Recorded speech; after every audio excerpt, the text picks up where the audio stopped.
Oh my god, I just scared the shit out of myself because I turned around and then I turned back around. Oh my god!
Ah, shit.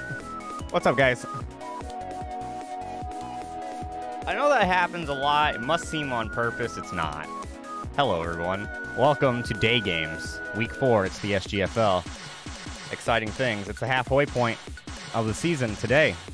Technically, after the first 2 games will be like the official halfway point of the regular season, at least. I blundered! What is up, Rat Jam? Clam Jam. Ram Jam. What's up, Meryl? How are you? I was rat jamming to those screaming females earlier that you sent me. That was great. I listened to a little over half of the Ugly record. Didn't finish it because I had to come do this, but you know, it was good. I liked it. The way I like to listen to new music is because it's time for football, right? The way I like to listen to new music is I'll find whatever record has a song on it I'll listen to that whole record start to finish, because I like to get a sense for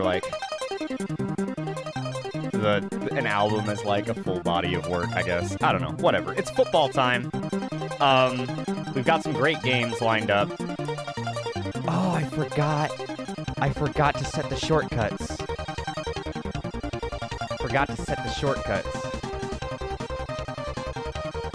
Oh, this? Is that distracting? Yo, what's up, Mature Hour? Is it real bad? It's that used to be wrapped around the fan, and I unwrapped it so that I wouldn't have to climb onto my couch to pull it. But if it's bothering folks, I can just throw it up.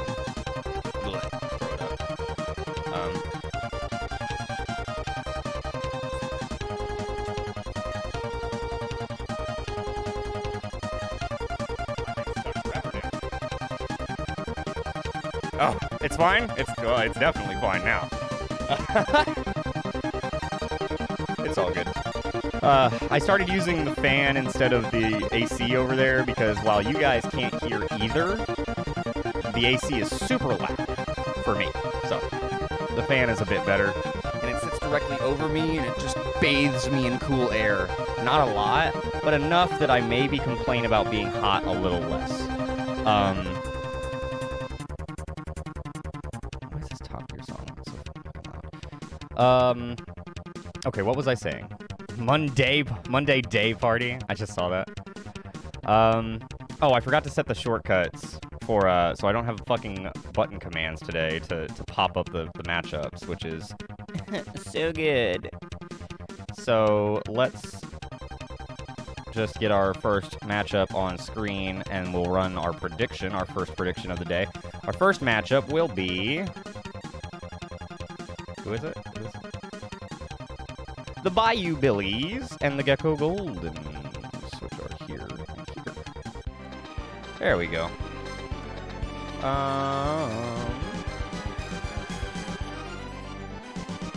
And let's run that prediction. This is a pretty close point spread for these guys,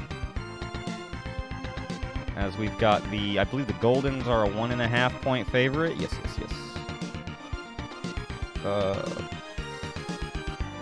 Billy's at plus 1.5 versus Goldens at minus 1.5. Whoops. Billy's are at home. Billy's are our only team without a win. Oh, that reminds me, actually. Cheb has brought it to my attention that perhaps substituting players on the losing teams every week may be doing more harm than good to those losers. At least some of them. It didn't really hurt the umbrella. They actually kind of got better, but regardless, we today we'll be setting... There you go. There's your prediction. Spend your money, throw it around. Today we will be resetting all of the rosters back to their starters. So everybody will have the same people on the field, except for the Polish crew. The Polish crew has more members this week. Hooray.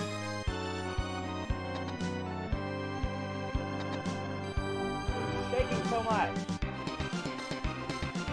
These days that fan is going to fall out of the ceiling.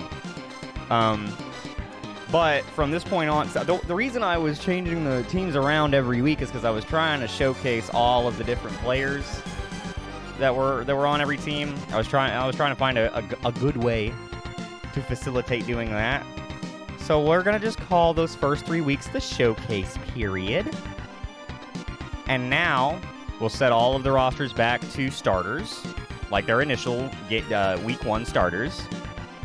And substitutions from here on out will not be every week for the losers. They will be player by player and performance by performance rather than just an entire team switching their offense around because they lost. So now we will focus instead on particular performances and make changes where applicable, or where necessary. So, it looks like we've got a hundo on the Billies, 150 on the Goldens. Gee. I wonder who put what on what. We got 2 going for the Goldens and 1 for the Billies. You know, you gotta figure the Billies gotta get a win eventually, right? They gotta figure it out. Surely some real professional football players can find a way to defeat at least one team. They can't be that bad. Right. They can't be that bad. Right? I don't think we've... I'm trying to think. What was the worst record last year? Did I even post that? I don't remember. I remember that the Packers won the Super Bowl and were 5-2 after starting 0-2. I remember that. But I don't remember what the worst record was. I think the worst record was a tie at 2-5 between the Texans and the... Actually, it might have been the Texans. I think they were 2-5. I think 2-5 was the worst record that's ever happened. That is probably their best shot. The 2008 Lions weren't really that awful, but they managed to throw away a few winning games. Well, yeah. That's true. That's true. I mean, I guess until they do win, we just have to operate under the assumption that they're a bunch of losers. But that could all change today. And we'll find out.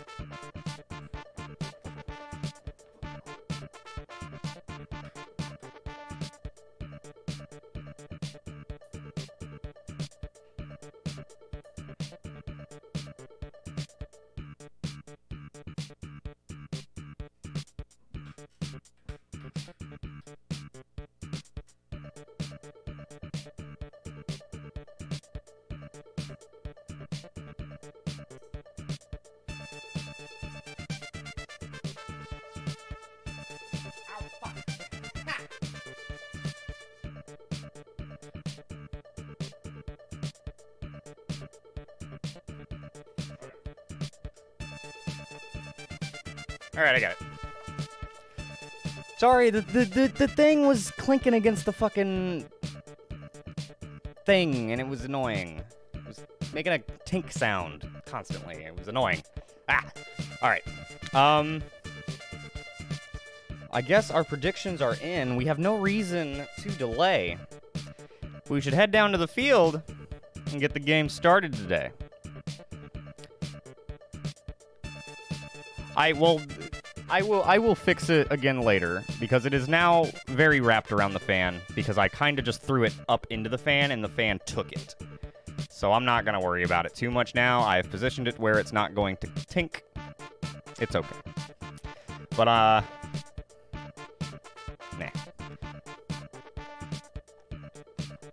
Alright. Let's get down to the field. And, get today's events underway. It's the BYBL hosting the Gecko Goldens. Up next. Here, let me... Oh, wait. Let's, Oh, good. That's all. That all looks good. Com versus Com. BYBL. Gecko Goldens. Here we go. Game 1. Week 4. Next.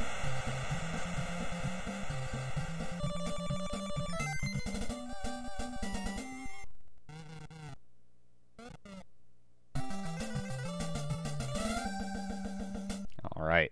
Gino Capoletti going to kick off for the BYBL. BYBL are on the left in the darker uniforms. Goldens on the right. And they'll take over at the 36 to start things off here today. Dweller under pressure. Going to get this pass off. Now, ooh, nice catch by Marcus in the middle of the field. And he makes a man miss on his way to the 30-yard line. Very nice start for the Goldens. they're looking to bounce back. They've gone on a 2-game losing streak after starting 1-0. They're going to look to try and get back in the driver's seat of their own destiny today. It's Butch Cassidy. Butch Cassidy. It's not Butch.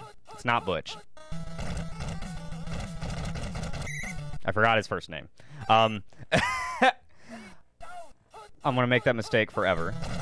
Is it John? Is it just John Cassidy? Here's Goris breaking tackles on his way to the goal line. Okay, John. Okay, I remembered. Just in time. And Goris breaks away and gets the first score of the day. Nice run.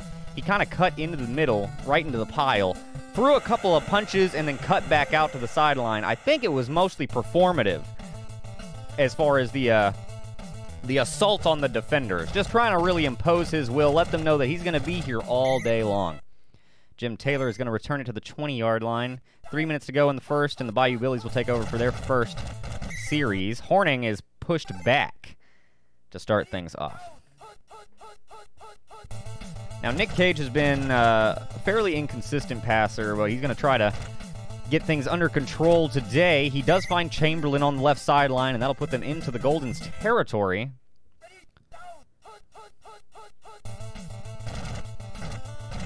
Dropping back once again. He's looking for Womble on the right. He's got it. And that's 2 nice passes back-to-back to open targets. Perhaps he's finally found that he can connect or complete more passes if he throws to the open man versus the covered man.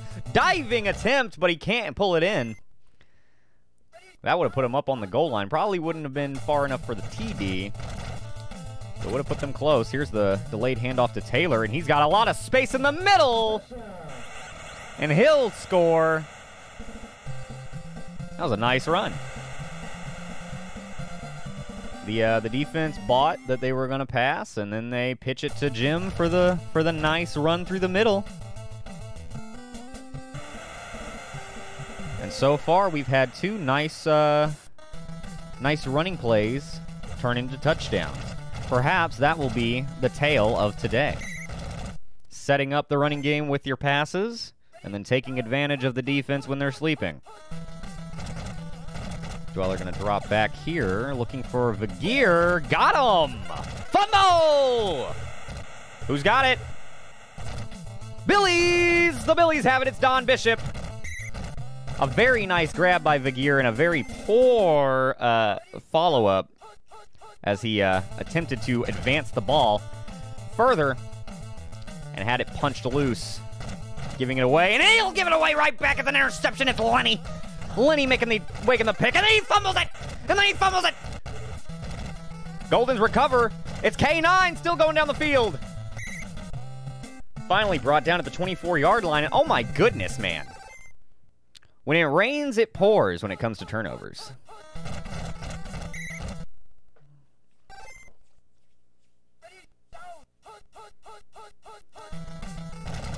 Dweller going to drop back on second down. Steps up, hits Goris.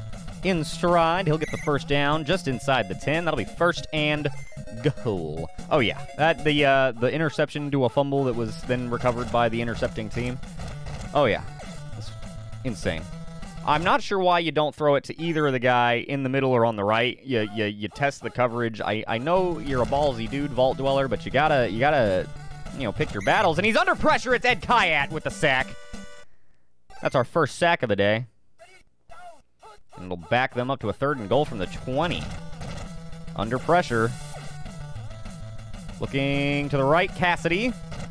Gets it inside to the 5, but he'll be dropped short, and they will send the kicker on the field to attempt to go up by 3. Oh, yeah, it must be this rainy way. We do have some rainy weather down here in Texas. It is a rather muggy day today. It's been pretty fucking rainy the last week or 2. And I hate it. But it is what it is. There's a short kick, and Taylor's going to take advantage of that. Gets it up near midfield. 10-7 ball game, 3:16 to go in the first half. We'll see if the Billies can take a lead before halftime.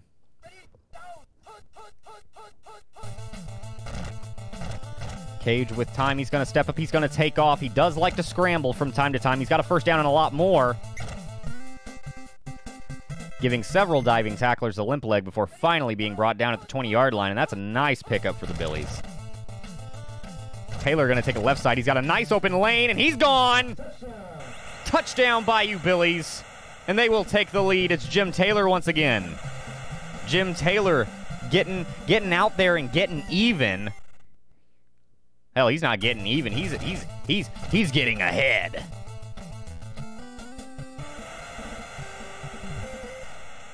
Jim Taylor, who was our Offensive Player of the Year last year, although many would say that he actually was picked over Paul Hornung, who was a bit more impressive in this reporter's opinion. Paul Hornung would end up winning Super Bowl MVP in that championship game. Here's Cassidy taking it on the right side for 6. The Goldens with 1:35 to go in Billy's territory. They're not looking to kick a field goal and pull within 1. They're trying to score. Goris getting the first down, throwing more punches. He throws a lot of punches. If you look very closely, when Goris is locked up with people in particular, he tends to start punching a lot. Just really getting in there. Over the face mask, between the eyes, fisting. It's very effective when it comes to breaking tackles, and that's why he's so good at it. Dweller off of the rollout hits McGear! Woo! And he holds on to that one the whole time. It'll be 1st and goal from the 2. You give it to Goris right up the gut. Up the gut! Who is it? Goris Scoris!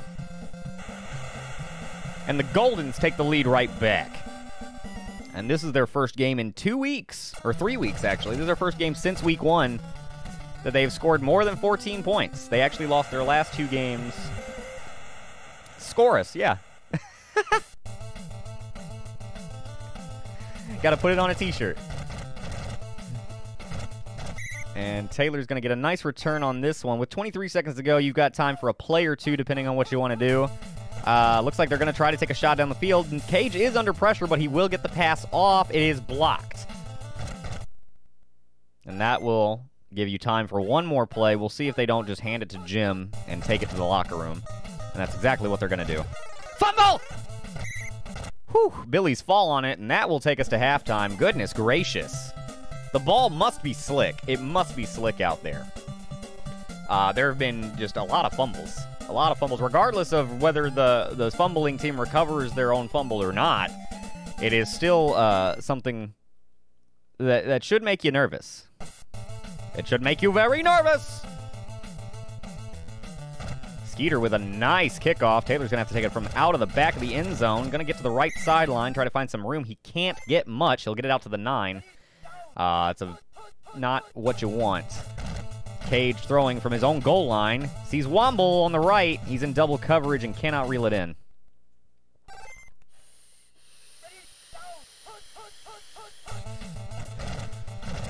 On the goal line once again. He's being tackled. It's a safety. It's Rhombus. Lean on that motherfucker. Make a rhombus. 19-14. Goldens pulling further ahead and getting the ball on the safety punt. Similar to the safety dance, only you throw your leg really high in the air. Goris going to take it up the middle. Cuts right through. He may be gone. He is. Touchdown Goldens. They capitalize very quickly off of the safety. And that's going to extend their lead to 11, and the extra point will make it 12. And now the Billies slipping up quite a bit here in the second half already. They really were. They really were. They got the score. They were scoring reasonably consistently. You know, some of those that fumble right at the end of the first half was a little questionable, but now it just seems that the Goldens have had one of their second half awakenings, and will look to lay it on. Cage with time. He sees Chamberlain deep on the left. He's got it. He'll be gone. Touchdown. And the Billies pull within 6. Extra point will make it 5, of course. It's a one-score game, ladies and gentlemen. The Billies say, hold on, folks. We're not out of it yet. We still got a lot of football to play here today.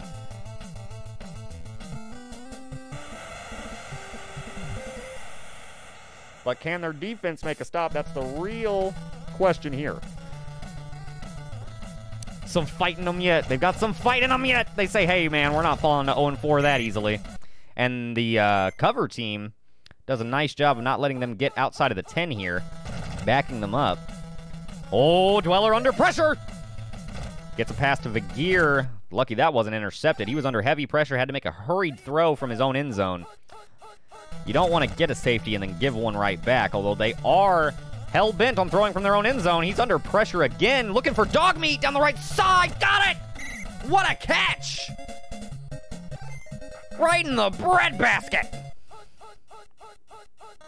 I love it. I love seeing catches made in traffic. It's incredible. And here's Dweller taking off. He may be gone on the QB scramble, and he is. My goodness. It was like a 70-yard pass. It was just fucking, and then he gets the rest of it himself. A nice scrambling TD for VD. And I'm not talking the sexually transmitted.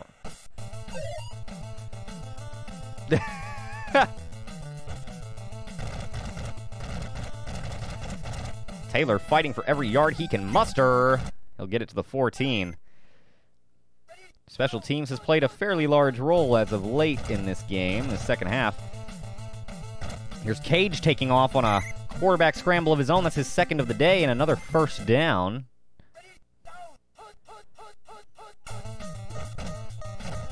He needs to throw it, and he won't! Set, gonna bring him down. Set?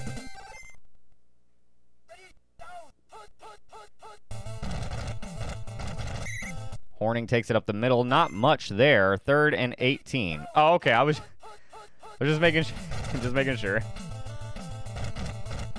Horning gonna take it on the right side. No room. They will go ahead and go for it here. They say, hey, we need to get down there. They're gonna give it to Horning up the middle. What kind of decision is that? They try to catch the Goldens off guard with an up-the-gut run. It does not work. Backfires tremendously.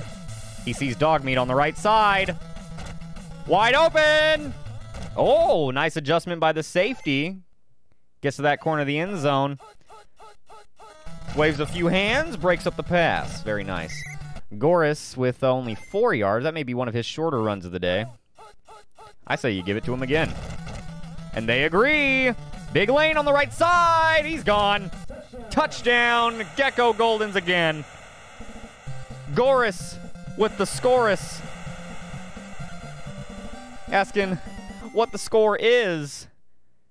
Pending this extra point, it's 40-21.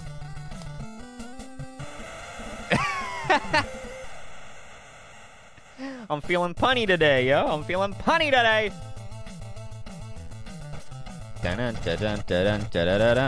Taylor looking to make a bit better of a return. He's got some nice room. Very nice return, all the way up to the 39. That's too little too late, I would say. I think 19 points is a bit much to ask for in 3 minutes, especially if you're going to get sacked by Trader Vic. Nick sacked by Vic. Billies go home. Billies are at home, and they are going to have to stay home. Looking for Taylor deep in the middle, can't make the catch. 3rd and 23 coming up, and they're looking for anything just to get some form of positivity out of the end of this game. And oh my goodness, Set with a spear sack. He readied and just speared him. He wanted blood. 4th down, and he's going down again. Wrapped up. There's Trader Vic. Set Vic, boom. That's a turnover. I wouldn't be surprised if they score again. Dropping back, gets the pass off! Intercepted! Intercepted in the end zone. That'll be a touchback. Wow.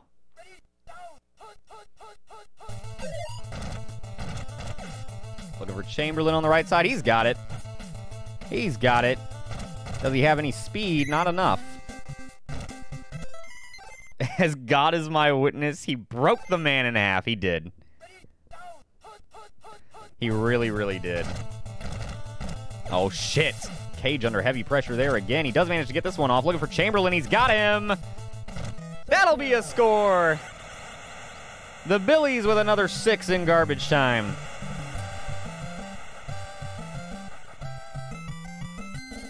Well, if you like seeing points get scored, this is still probably a good game for you to watch.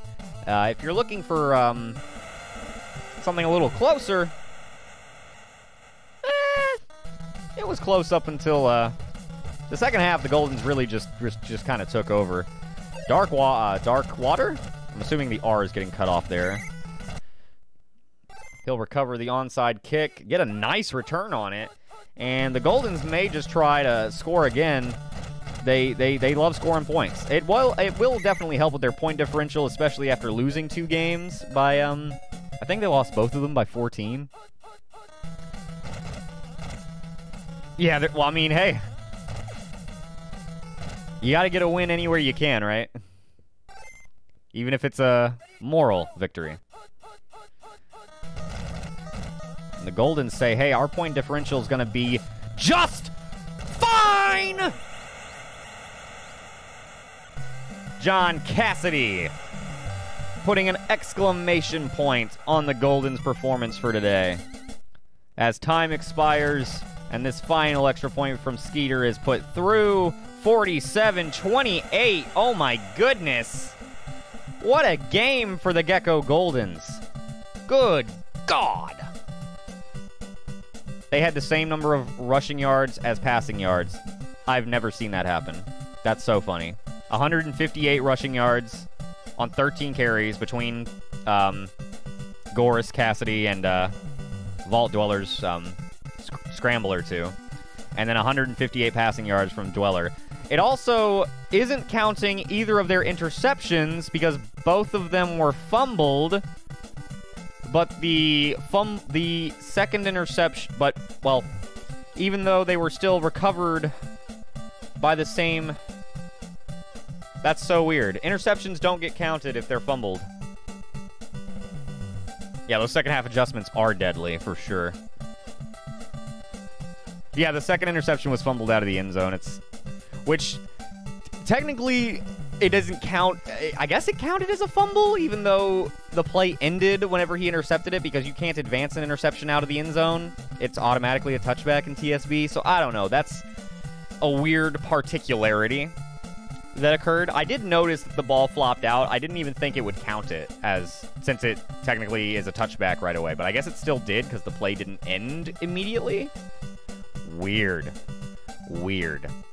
But, dude, look at Dan Chamberlain. 167 of the 183 passing yards for the Billies were on receptions by him. And despite that, you still get beat by almost 20 points. My goodness. When you have a career day and you still get blown out, that's just, it leaves some questions to be answered. Is the season over for the Billies? They are 0-4 after today. I need to switch over here and plug in this score. Let's turn that back on.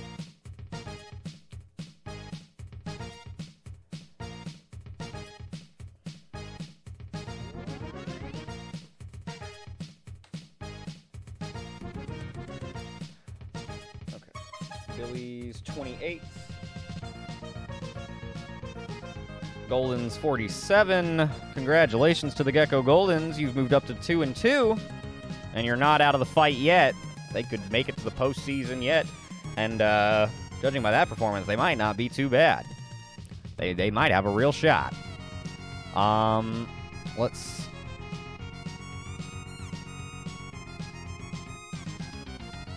Will we be getting our first undefeated team in the Starmen? I also wonder that. We will find out, that story will continue to be written later today. I believe they are, of course, our headliner tonight. They are our primetime game. Them versus the Raccoon City Umbrella is our primetime event. Oh, our first undefeating team. Oh. Well, we may get both. Yes, we may get both. The Starmen may go undefeated, and the Billies may go defeated. Which would be really funny if we got our first of each in the same season. Congratulations to the Gecko Goldens. You shattered that 1.5 point spread. So congratulations to Goldens betters. But, no, yeah, honestly, if any team was gonna go defeated, it might be the Billies, man. Even when they look good, they just never look better than the other team. I mean, look at Dan Chamberlain's fucking stat line down there. 4 catches, 167 yards. I think he had 2 TDs at least. Yeah, because the other 2 were Jim Taylor's. I mean, just like what are you doing? What's going on? Also, what was that run with up the gut on 4th down at the start of the 4th quarter whenever they were still within a couple scores? Why would you run it with or with Paul Hornung up the gut on 4th and 8? Who are you fooling? Who are you fooling? Nobody. Nobody. They're just too human. Oh man, it's true though. They really are. That their humanity will be their downfall. Alrighty, let me get our next game. Ooh, next game is the Handsome Devils hosting the Polish Crew. Now, let me double check. I believe the Handsome Devils are, yes, a 2.5 point fave. Let me just set up this prediction. This should be a good one, I think so. Good offense versus good defense. We have some new Polish Crew members. We got 3 new members, or 3 new players. We got Rhythmic Slapping in at cornerback. We've got the Blood God playing nose tackle on the defensive line. And Brill, Vectus's dumbass pawn from Dragon's Dogma. Per Merrill's submission. Yeah, Brill is at tight end, which I think is actually a very good spot. Adding an extra receiver to the Polish Crew's attack is going to make them just even better. And then also adding the Blood God to their defense and Rhythmic Slapping to their defense is going to give them a bit more to do on against better offenses, because, well, their defense, their offense is doing okay, but their defense is certainly lacking. Safety is open. Left cornerback, and then both safety positions are open still. Sorry, I'm not typing. I need to type this in. Let's see this crew.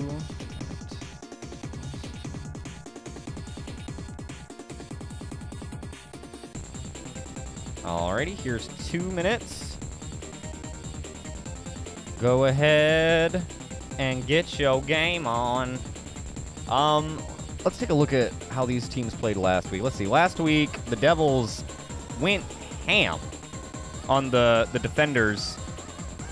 The defenders whose offense was very potent up until last week. The Devils managed to shut Jorge, who was looking to be a prolific passer up until last week. Probably still will be, but he did not look good last week against this Devils defense, which should give you some idea of how good the Devils defense is. Polish Crew, on the other hand, were able to hang pretty close with the currently undefeated Four-Side Starmen, only losing 42-31, and that was their first loss of the season. With these new additions to defense, I think they're going to have a lot easier time. Even with only 2 new players on defense, I think they're going to have a lot easier time making stops. Having a cornerback to cover at least 1 receiver is nice. Yo! Clem's hat? Clementine's hat. Fuck yeah. Fuck yeah. Let's go. Clem's hat will now be playing safety. Do you have a preference on strong safety or free safety, or does it matter? That's so funny.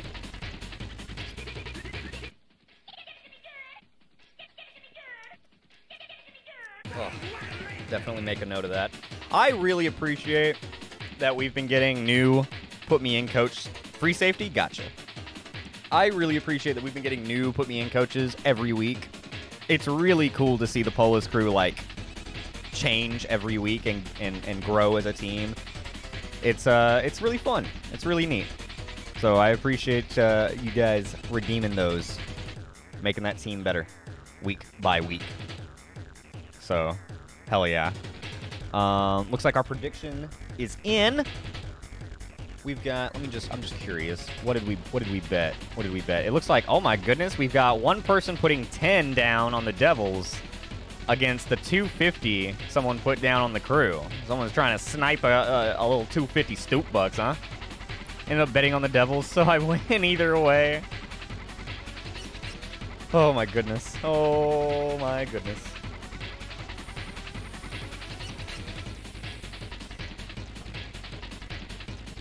All right, well, let's not delay any further. Let's jump in. Let's find out. Polis crew games are usually some of the more entertaining, some of the more exciting. And I'm sure this week will be no different. We've got... Okay, wait, shit. Yes, Devils are at home. Okay. I just wanted to make sure. Devils, crew, what are you gonna do? Oh, shit. Sorry, I had to pull my chat back up. There we go.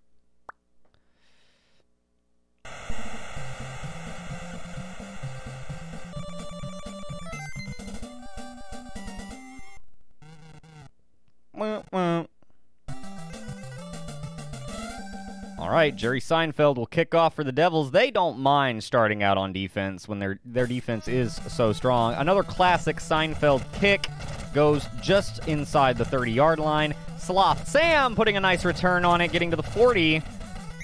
Wrestling on the sideline and finally being brought down at the opposing 37. That is the kind of start you want if you are on the Polis side of the ball. David Crane has it in the shotgun. Lots of time looking for Dorian deep on the left. Out of the back of the end zone, no good. I do like taking the shots early. I did not see... Was there a guy running around in the bleachers? Sometimes they get lost. Oh! Can't quite reel this one in on the sideline. And that'll bring up 3rd and 10. Looks like they'll try running the ball here, and Sam's got nowhere to go! Backed up that time, and that'll bring up 4th down. Now we'll see if Jerry Seinfeld can pooch one through the uprights. It's... Oh! Off the upright, no good! Wait, did I say Jerry Seinfeld? I meant Mature Hour. My bad. I got Seinfeld on the brain. So Mature Hour hit one last week.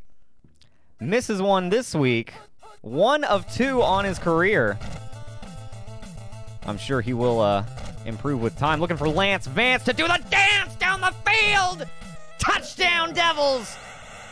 1 play, 1 pass, 1 TD, and 1 dance. This weather is tricky. The ball's slick. The ball is slick. Well, you see, you were on the left hash, so you were trying to angle it just a little bit more to the right, and I think you just a little bit too far plinked it off. And that's why you need Clem's hat in the secondary. That's why you need Clem's hat in the secondary to prevent Lance Vance from doing dances down the field. Not a very good return on this one. They're going to be backed up pretty badly. Here's a flea flicker! Looking for Pink on the right. Incomplete. Good defense down the field. The defensive backs on the Devils. The defensive backs for the Devils are really fantastic when it comes to coverage. They're really fantastic when it comes to coverage. Nowhere to go. Backed up twice in a row, and they'll have to punt from their own goal line. My goodness. The crew being taken behind the woodshed so far. As we know, David Crane may have a nice arm and some good legs, but his passer awareness is still developing. So it would not be a surprise if he did not see Dorian wide open on the left. Here's Dart taking it right side. First down run as they get the rushing attack going. Rolling out under heavy pressure, and he'll be going down. It's Pink. Was hoping to see the Blood God make a sack. He's looking for sacrifices. Here's Levitz bobbing through the middle. And that could be, and it is, first down. Nice run by Levitz there. Here's a run on the right side from Dart again. He's going to be cut off pretty quickly. Does manage to break a tackle and lunge forward for an extra yard.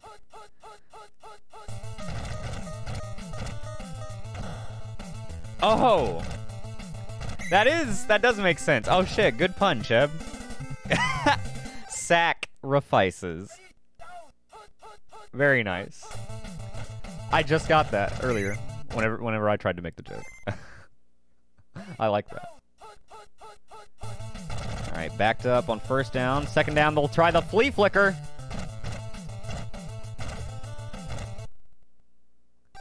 So we have two teams that both have flea flickers going at it. Now, obviously, the Devils use their flea flicker a lot more! And to great detriment, it's the Blood God with the fumble recovery! Sprinting up the field! What a run! The Blood God with the fumble recovery, and the crew taking over. Oh my goodness! When the flea flicker fires back, it fires back terribly. When it works great. When it doesn't work, it's very bad. And there is the Blood God's first blood sacrifice from the chat. Thank you very much, Mature Hour. I'm sure your teammate appreciates the blood you just poured over his head. However, the drive will stall out as they are backed up, 4th and 20, and they'll have to punt. And that is a shame. However, they have managed to hold a fairly tight game. That fumble recovery, at the very least, got the Devils up and out of their red zone. We'll see if the crew defense can pull together here. Flea flicker looking for Versetti on the left.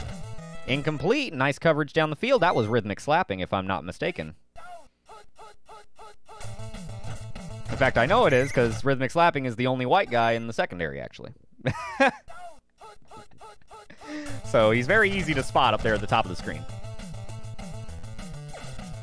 Throwing deep for Vance. Caught! Wow, what a catch! My goodness! I mean, the tackler's right on top of him. That's why he got tackled immediately, but what a catch! To isolate the ball to where only you can get it, even if you do go down immediately, that's a giant chunk of yardage. Really great catch by Lance Vance. Second and short coming up. He's got Dart taking it right side. First down and a little more inside the 25.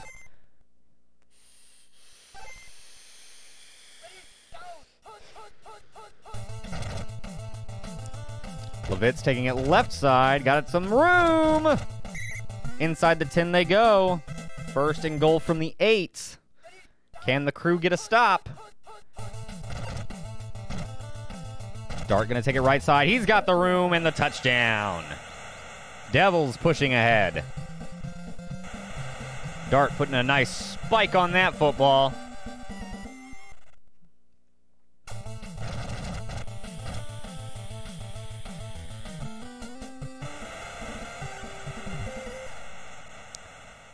$14-0. Seinfeld getting a lot underneath this one. An uncharacteristically deep kick from the comedian. Sam says, to hell with your deep kick. Check out my return, bitch.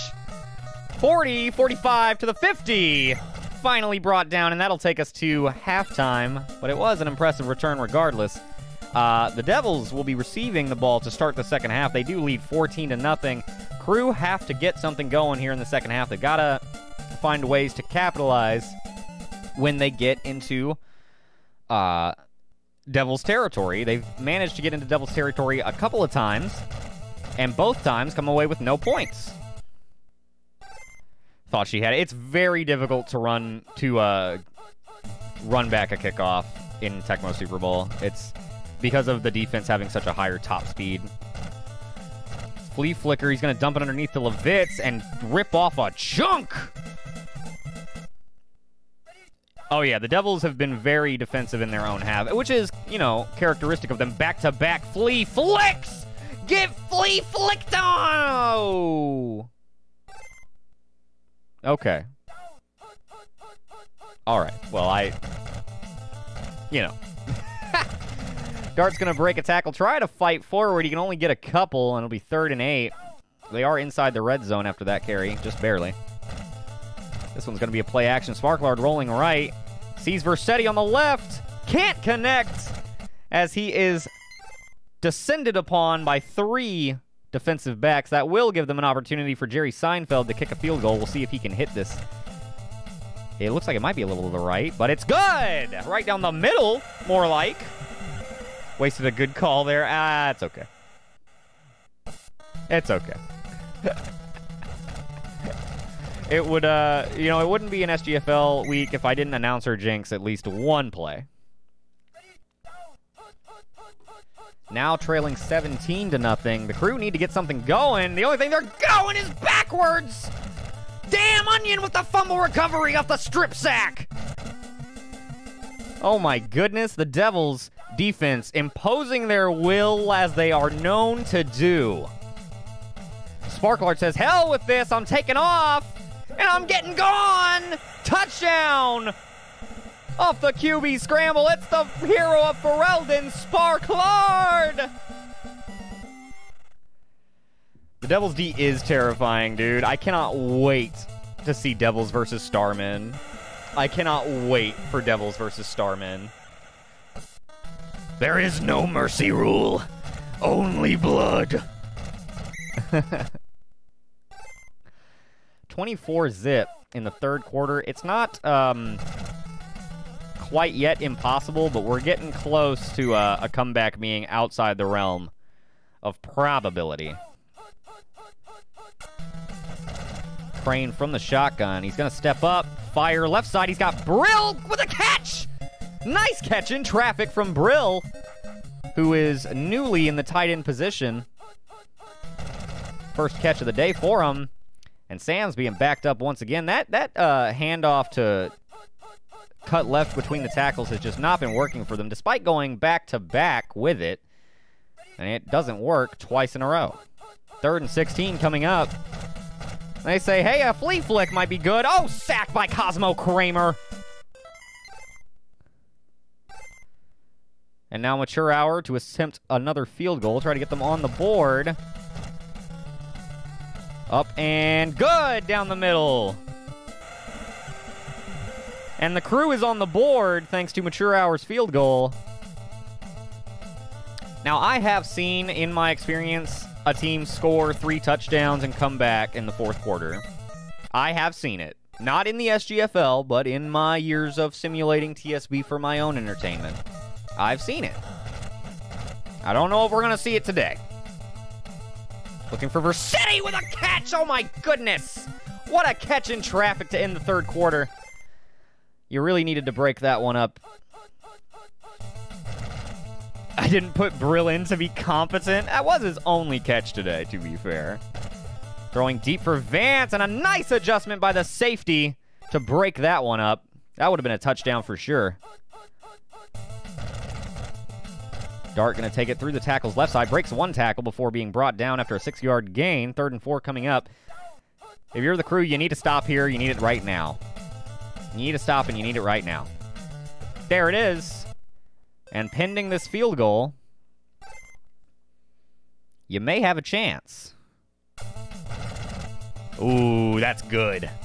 That's good from a mile away. Seinfeld right down the middle. Precision, just executioner accuracy between the uprights.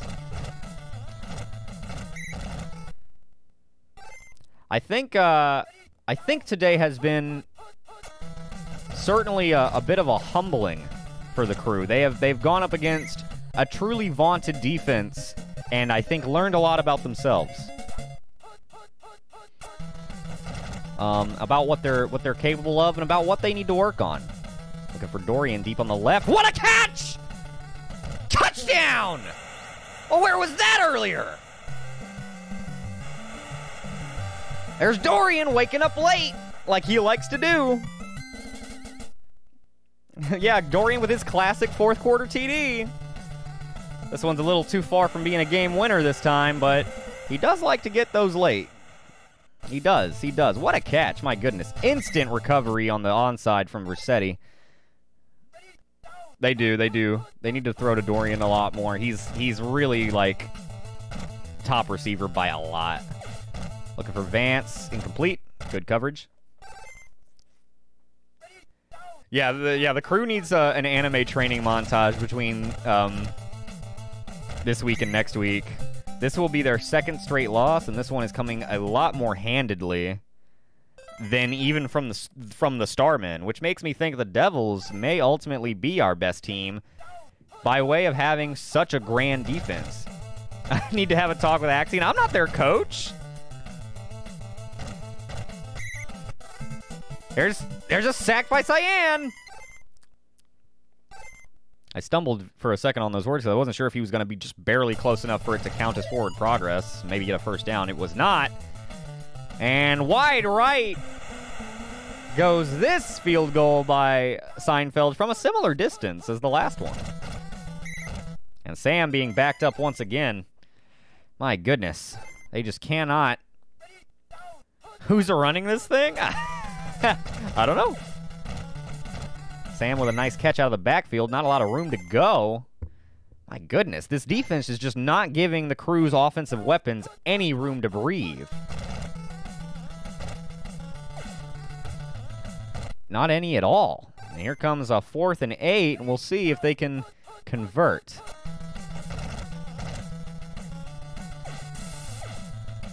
Gonna step up and throw for Sam. Got it! First down!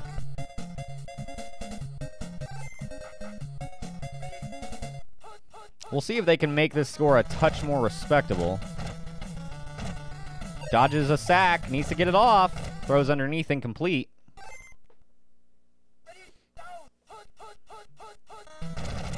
Just sling it down the field for Dorian. Yeah, points are super important because that point differential is a big is going to be a big deal. In a 7-game season between 8 teams, with the way a lot of teams end up tied at the end, so those tie breaks are very important. And point differential is our first tiebreaker, and typically the most important. It rarely goes to our other tiebreaker being points scored. And there's the end of our game, 27-10. The Devils with another decisive win, and they'll move up to 3-1. They lost their first game, and they've won 3 in a row. Very nice. Very proud of my handsome Devils. Very proud. The Crew dropping to 2-2 after a hot 2-0 start. They've got to definitely search inward, and like Mature Hour said, they need a training montage for certain. They need to look inward. I think getting a new safety next week will certainly assist their defense. But my goodness, even their offense, I think their running game would improve. They had no rushing yards on 11 attempts. The Crew had 0 rushing yards on 11 attempts.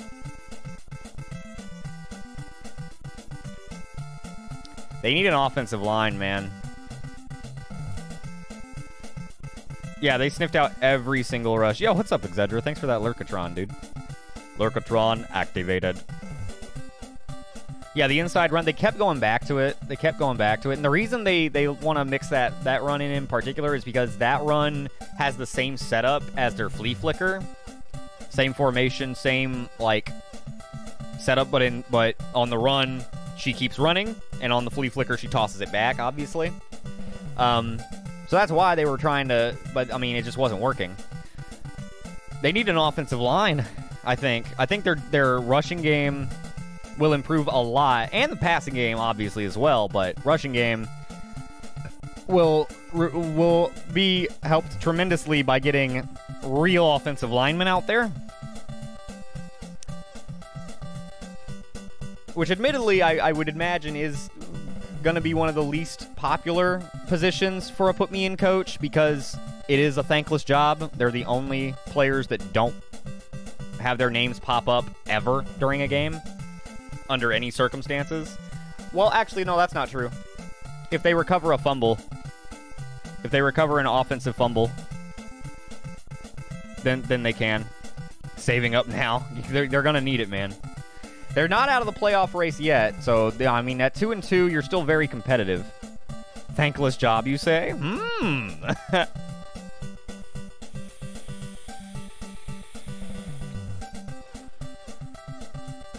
Well, the only reason I say that is because the offensive line in TSB in particular is very, it's important, obviously. They have stats, and, like, clearly you can see the lack of an offensive line hurting the Polis crew a lot, especially against a good defense like the Devils have. Oh, the rain is picking up. That makes me feel safe. But it's just the names of offensive players only pop up in-game if the offense fumbles and it bounces over to an offensive line player and he recovers it. That's the only reason their name would ever pop up. And I guess if he ran and somehow scored a touchdown, then that would be a way to get their full name to pop. But it's a very specific scenario in which an offensive line player gets a lot of credit for doing anything. Just like in real life. Offensive linemen are often taken for granted in real life, despite being, in my opinion, the second most important position behind quarterback. And I think last year's Super Bowl is indicative of that. But 27-10, Devils get the win. Yes? Yes. Now let's go over here. Oh, yeah, true. Occasionally they will get a kickoff return because offensive linemen are on the kickoff return team. I forgot about that. You're right. But it's just it's not one of those things that, like, and I knew that, like, but, like, what are you going to do? You know? Hopefully, well, I mean, like Maturauer said, he doesn't mind. He wants to get the team filled out and competitive. But just in general, I feel like most people would want to have their name, like, pop up a little bit more often. And I get that. That's why, like, I think backup running backs and receivers are also going to be hard to fill. But, I mean, you don't really need to worry about that. Like, that's the last possible thing we would worry about is substitutables. Congratulations, Cheb, on your winnings.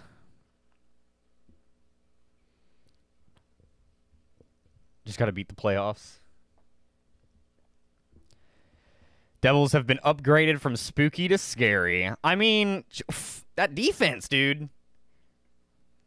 2 of the top 3 offenses. When do they play the Starmen?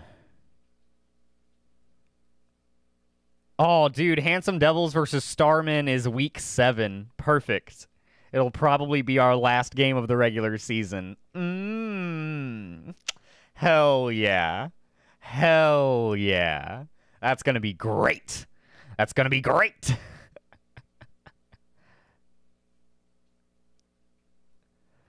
Okay. Let's see who our next thing is. It's going to be so good. All right. Our next game is Raccoon City Stars versus Akania Defenders. Stars. Defenders. Defenders. Defenders coming off of a really rough loss. Their otherwise super hot offense was stifled significantly by the Devils. Last week, they lost 21-3. They're going to be looking to bounce back, get up to a 3-1 record, stay competitive, stay in the hunt, or stay in control of the hunt, you know? Those top 4 spots, highly coveted. Those are our playoff spots, of course. Let's fire up this prediction, and then I'm going to run and get some more coffee while you guys bet your money. But, let's go stairs. And, oh, I need to check the point spread real quick. Defenders are -2.5.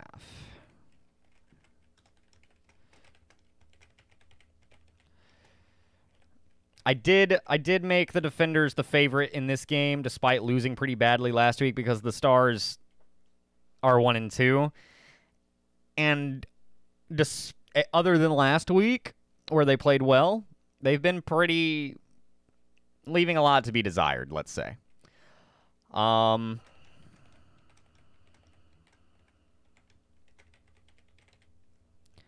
Here's 2 minutes. Throw your money around. Oh, cool. It's doing that thing where it's not letting me put in the name that I want.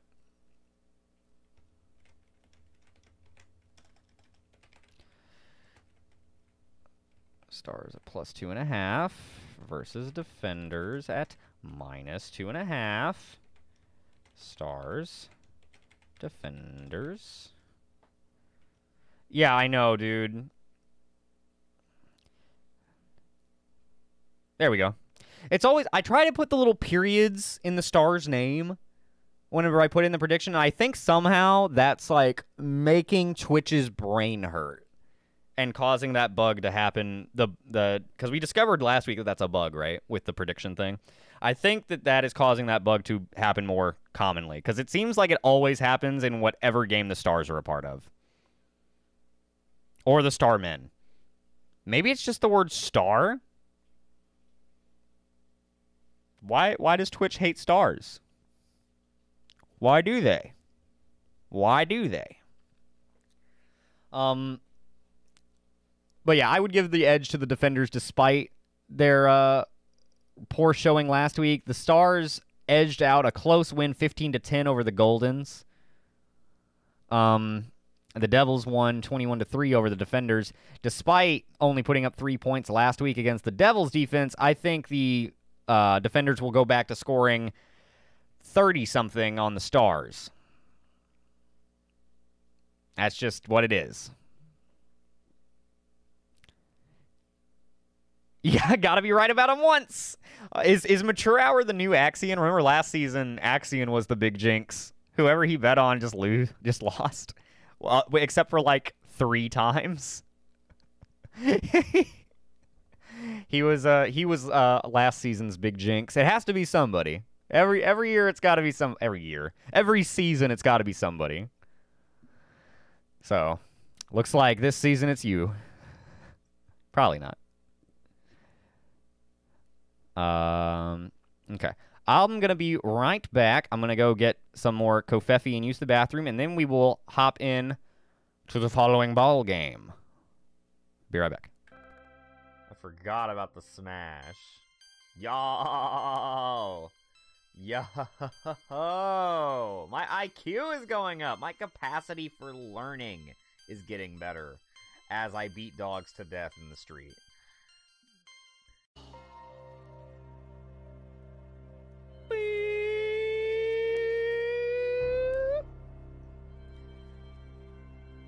This is symbolic of what my wiener's doing in my pants right now.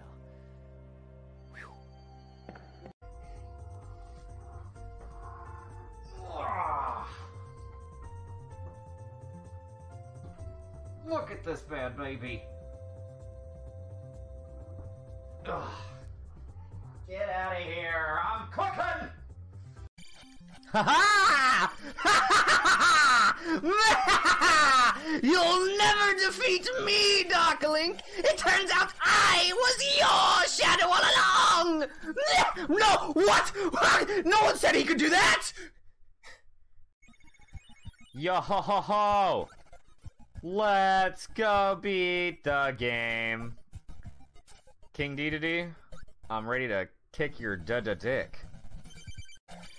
Yeah, apparently this boss is the hardest in the game if you fight him straight up.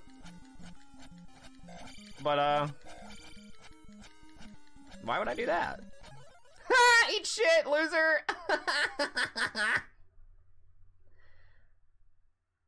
Give me that goddamn Triforce, you little nerd. Filled my mission, but no titty. What am I fighting for? Wait!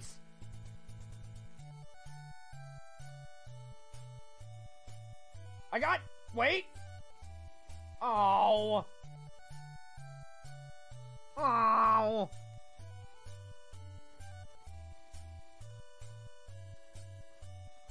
I got to learn she's a woman, but I didn't get to objectify her. Lame.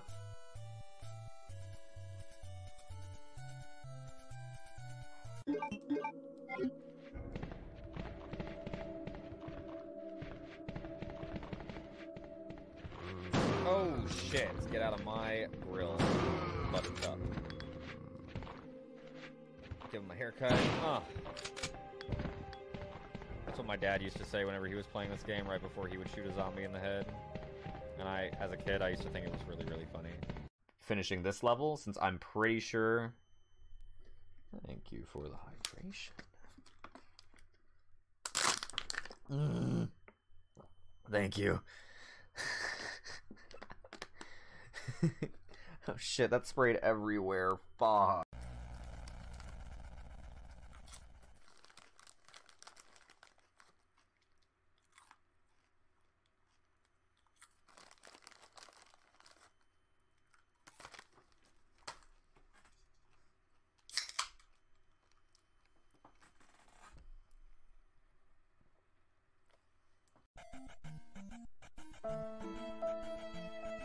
Where's my potion?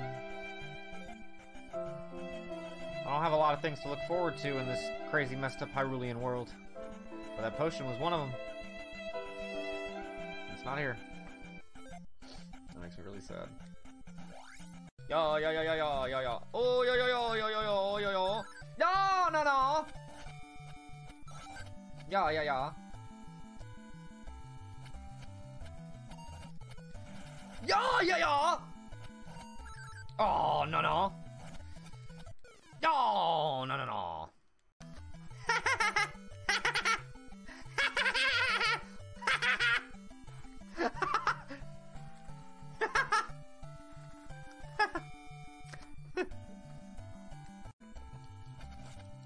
Yeah, it's the incense.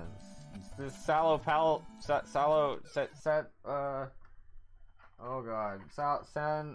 Santo air. It's roasting my fucking mind. Alright, good luck, my boy. I feel like such a hero. What? I'm the hero. You're just the father of a hero. What? Well, the father... Oh. Alrighty. We're back. We're feeling good. What's next? Stars versus Defenders is coming up next.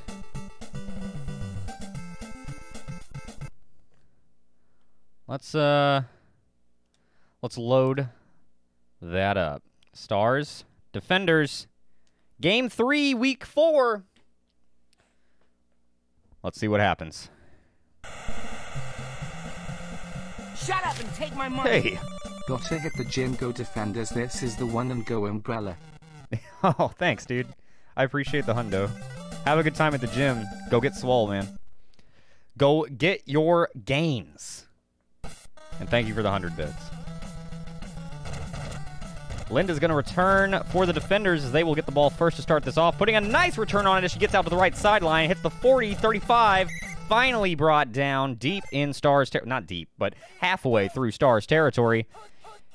And that's a nice start. Jorge going to drop back. Got good protection up front. And the Defenders are looking pretty hot coming out against the Stars team. Significantly warmer than last week, although here comes a rush. And that run will go nowhere, but backwards.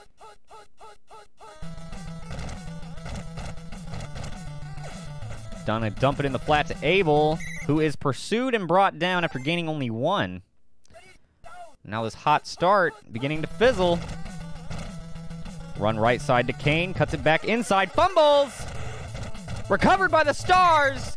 It's Richard Aiken of Stars Bravo team.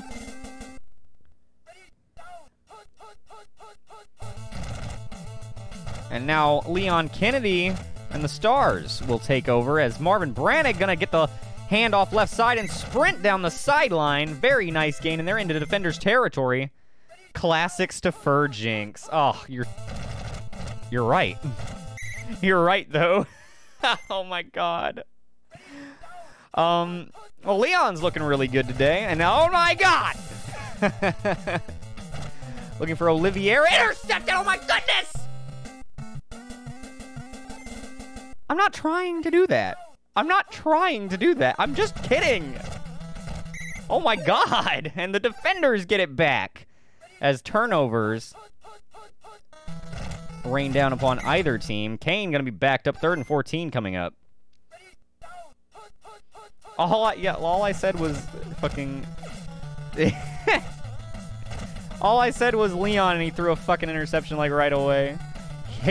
Jorge's going to hit Merrick over the middle, and Merrick's going to rip off a nice chunk, get him into Stars territory. Now, I don't want to say anything too positive here, or I might make them flub up again. Toss left side goes to Kane, and he'll get halfway to the first down markers. Minute to go in the first quarter, and we are still scoreless. Options open all over the field. He sees Harden. He's going to test him. Got it! A laser beam right between Harden's numbers, and that's a touchdown for the defenders.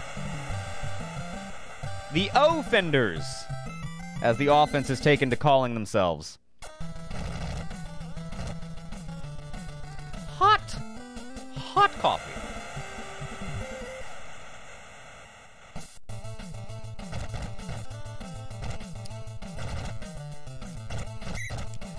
Yeah, after a brief moment of chaos, the game has settled down. After a first quarter of chaos, things have settled into their rightful place as Leon lets a pass loose that just goes bouncing across the grass.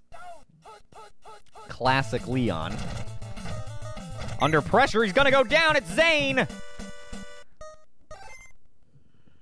3rd and 19 coming up. This would be the final play of the first quarter. Leon's going to step up, fire for Marvin Brannick, who breaks the tackle and gets into the middle. First down and more. Limp leg, he may be gone! Touchdown! Raccoon City Stars! What a catch and run by Marvin Brannick. Really nice, really nice. And pending this, this Brad Vickers extra point, we will be tied, and we are. 7-7 ball game. And the Stars said, hang on, Cheb, we ain't out of this shit yet. And what do you mean settles into its expected start? What do you mean by that? Said the entire Stars offense to Cheb. Linda with another nice return will set up shop at the 30. Jorge under center with a split backfield. Dropping back under pressure. Goes down, it's Joseph Frost with a sack.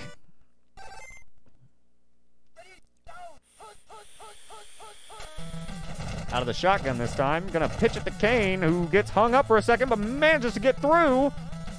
First down and more. Into Stars territory. 30, 25, 20, 15. Finally brought down at the Stars 8-yard line. What a run by Kane. I thought he was gonna get hung up at the line of scrimmage. He finally bubbles his way through.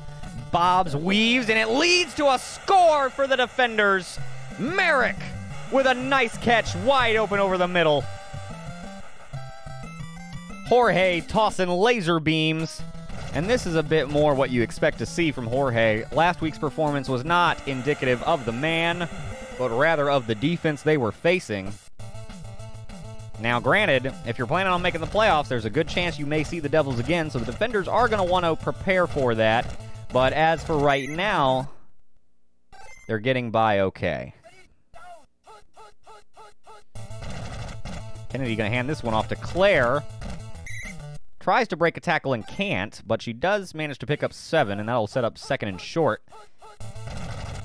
Handoff goes up the middle to Marvin this time, who's met in the backfield. Wrestling, breaks away! First down! He got a little assistance from, not sure who that was. And here's Redfield taking it up the middle, bobbing, weaving, 20, 15, 10. She's gone, but goodbye. Touchdown, Stars. Another nice run from Claire Redfield. And we may have a bit of a ball game on our hands, folks. We may be a little more evenly matched than we expected. Perhaps the stars have awakened. Perhaps the stars have aligned. Linda with another decent return, unless he fumbles it! Recovered by the defenders, it's Roche getting away to the sideline and putting an even better return off of the fumble.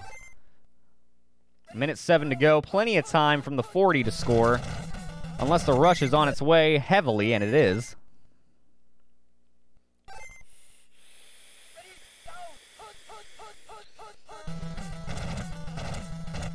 You're right, the defender's defense isn't their strong point. There's an incomplete pass. 3rd and 15 coming up. However, if their offense can only keep them about 1 score ahead every so often, then it does leave the Stars with an opportunity to take a lead themselves, especially after this stop, setting up a long Lena field goal. No good, wide left, and that could be the opening the Stars need. Could have been, but it wasn't, as Board recovers the forced fumble. And we've got one more play to go before we hit halftime, tied up. Unless the defenders have something to say about that here. Jorge looking for Merrick, does hit him, but he'll go down. And we are all tied up 14-14 at halftime as the parachuters come in. The wave is circling the stands, and the kicks are high, and the skirts are short. See? I am surprised they didn't try to kick another field goal as well. I mean, might as well. You're going to try one from that distance. You must believe that on some days you can make it. Here's Winters breaking a nice tackle, and he'll get him up past the 40 to start things off. Stars get the ball first in the second half, and will look to take the lead. Kennedy under pressure. He needs help. Help's going to come for the defense, and Board gets the sack. 2nd and 19 coming up. Looking for Oliviera on the right side. Oliviera on the left side. Not the right side. Good lord. Do I even know what day it is? Kennedy going to hit Chris Redfield in the middle. Advances for a first down and more. He's got some nice speed. Finally brought down from behind at the 25-yard line. That's a big first down for the Stars. Here comes the rush. And Kennedy goes down. It's Wolf. All the way from back in the I believe he plays cornerback. I believe archers play cornerbacks. Pegasus Knights are safeties. Here's Barst.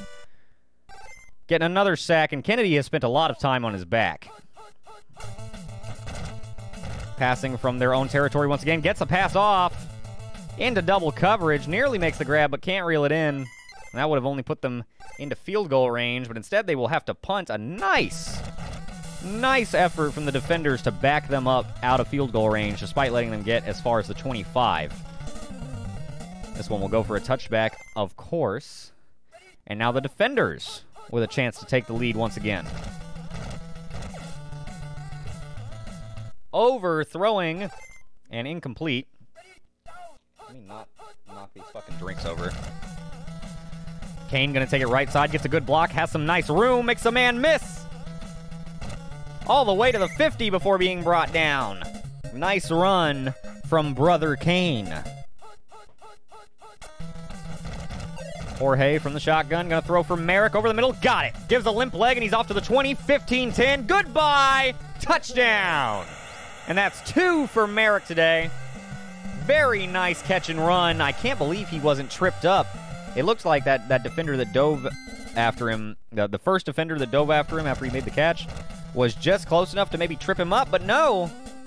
The limp leg is given, and the score is taken. 21-14, defenders with the lead once again. Yo, what's up, Jared?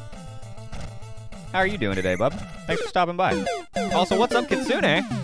How are you doing today? Thanks for stopping by. Defenders defending the lead. Defenders defending the lead. Say that 5 times fast. Leon's going to hit Oliviera on the left side, who breaks a couple of tackles before finally being brought down at the 23. The Stars seem to play better from behind than they do when tied. Isn't that funny? Isn't that funny? They seem to play better from behind than they do when tied. And yeah, Oliviera just tossing guys on that last play. Redfield bobbing and weaving. Touchdown! What a run! Hey, what's up, Sam? Welcome in, welcome in, welcome in. I regret to inform you that the crew already played and they lost, unfortunately. So they're dropped to 2-2, but they're not out of the playoff race yet. Don't worry. How are you doing today?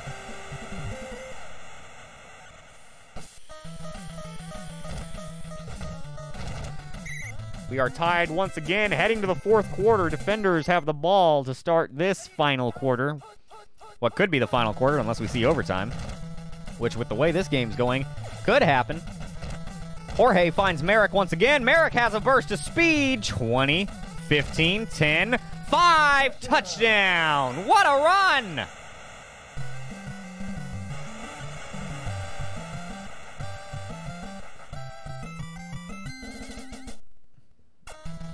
It was, well, the crew was playing the toughest defense in the league in the Handsome Devils, so it was definitely a test. It was a test that they did not pass, but it does give them some direction on where they need to improve. So it wasn't all bad, I suppose.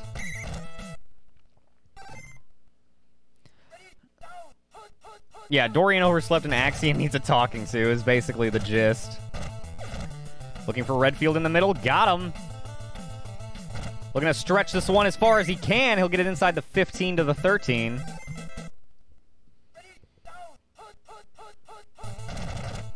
Looking to tie things up once again. Pushing forward to the 10. Handoff up the middle to Brannick once again. Fumbled! What a stop by the defenders! A turnover right when they need it to prevent the tie. Uh-oh. Jorge gonna take off. He says we need to get out of the danger zone, and I'll get us out if I need to. Here's Jorge dropping back once again. He's under pressure, and he'll go down. It's Joseph Frost with his 2nd sack of the day. And that's going to back them up to damn near their own goal line. They're in the shotgun. This is a pitch to Kane. Gets out of the end zone. Cannot get further than the original line of scrimmage, and they will have to punt from their own end zone. Jorge is not very fast today. He might be, he might not be feeling super well. I don't know. He's throwing the ball really well, so I don't think he's in bad condition or anything. Stars now with a chance under 2 minutes to go to tie things up, take us to overtime possibly. Leon stepping up, looking, gonna throw for Redfield. It's Chris Redfield making the grab. Into defender's territory, way out in front of the secondary. Breaks a tackle and pushes them inside the 10, 1st and goal with a minute to go.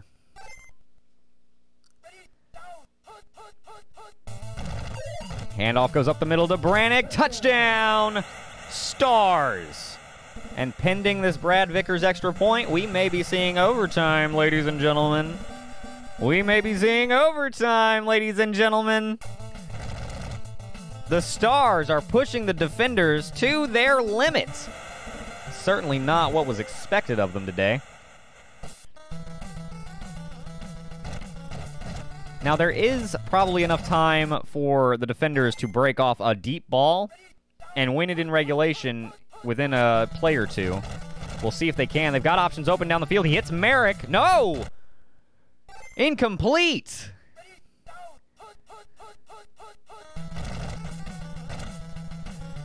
Run's going to go left side. Kane's got some room. Gets it into enemy territory. He's out in front of everybody!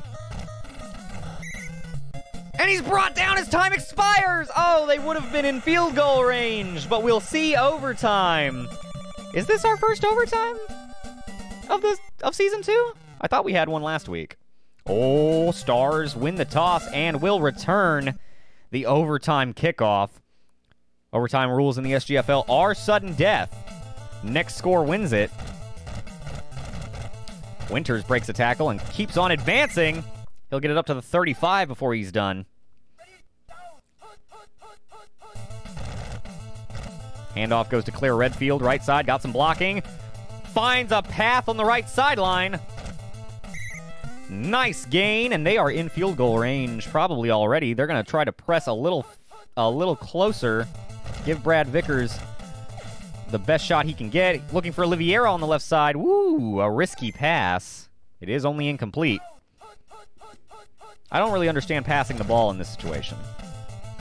And Leon does not either. He says, hey, let's just inch a little closer. Brad can do this, as long as we don't flub it and give the ball away.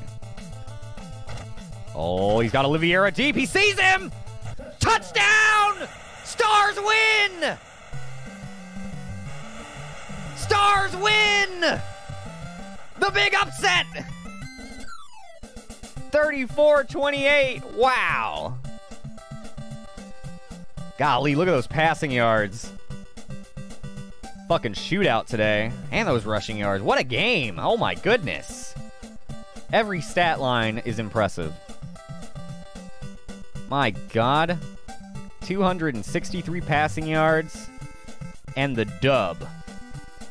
Incredible. Incredible. Stars with the big upset over the Defenders. Certainly not what was expected to happen.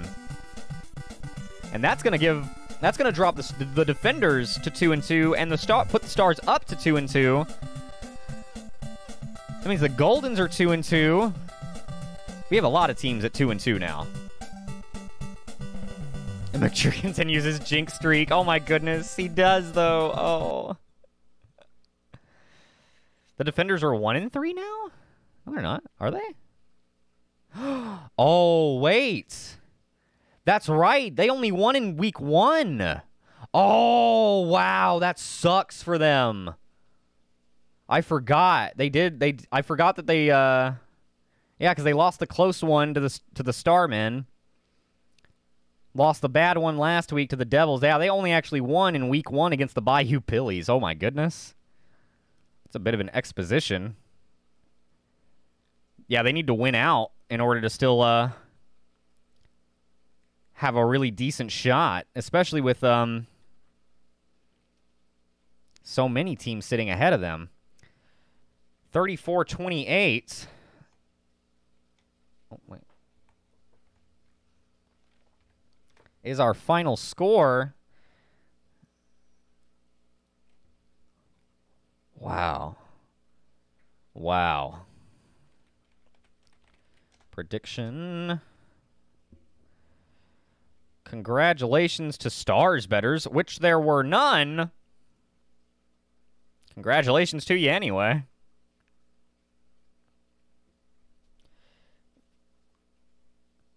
We could end up with 4 2-2 teams after this next game.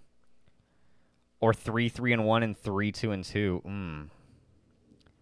Oh, I can hear the thunder rolling in. Man, fuck off, rain. I don't want you. I fucking hate the rain. All it does is knock my fucking power out.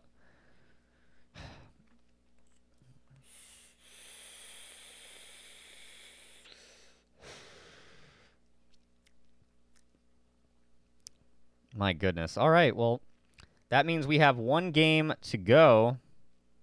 Nobody thought this would happen. We were all wrong. My goodness. I really thought the Defenders would, The Defenders were in control of that game the whole time. The Stars did not lead until the end. The final score was their first lead. That go-ahead in OT was their first lead of the entire game. They either trailed or were tied the entire way, and they managed to pull off the win in overtime. Very impressive. Very impressive. And with that, let's switch it back over here. We've got one game to go, and it's our prime time. Yeah, that was a good ending. I agree. Anytime you go to overtime, you get some excitement. It usually takes some excitement to get to overtime, and usually you'll find excitement in overtime.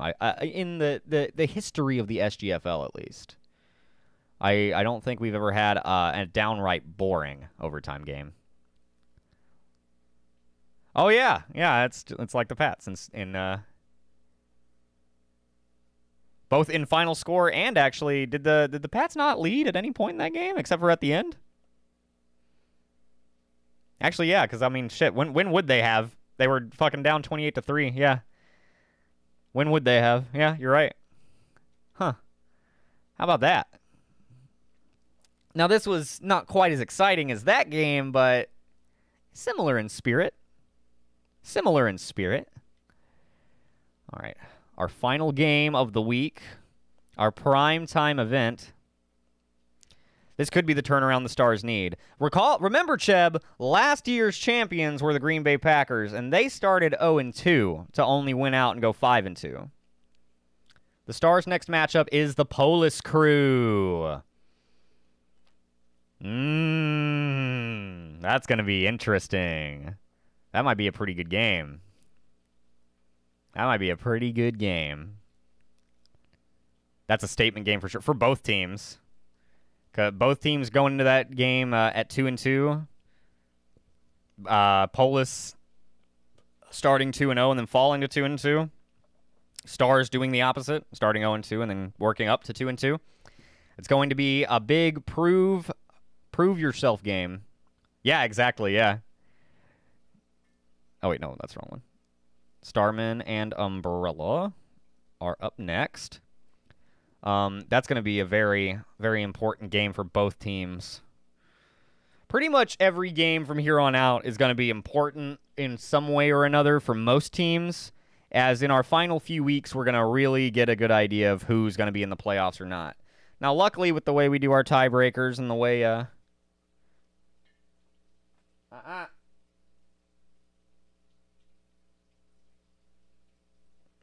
And the way we do our tiebreakers and everything, we do manage to keep things competitive to the end. But we will start to get a better idea of who's doing what in the next couple of weeks. The Billies also, yes, the Billies even still have a chance at 0-4. Because last year, 2 3-4 teams made the Contenders Cup. So we could definitely see one make it this year. It would be very impressive if they managed to win out. The Billies do have the Starmen next week, so, and then they have the Devils after that, and then they end the season against the Stars. So they have 2 really tough games coming up, and then what could be a tough Week 7 matchup as well. Let me check my point spread for this one. Bro. Fucking fan. Stop clinking.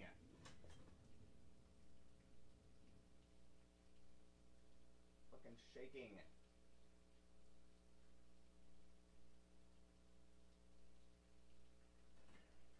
Fucking stop.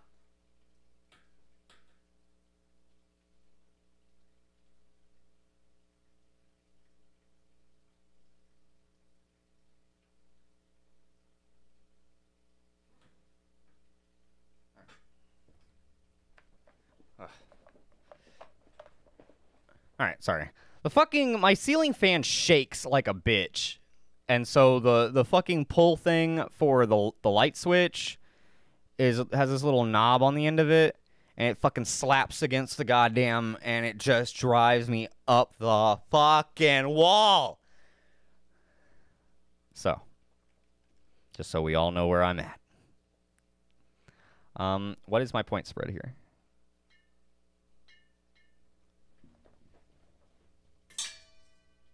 Stop it.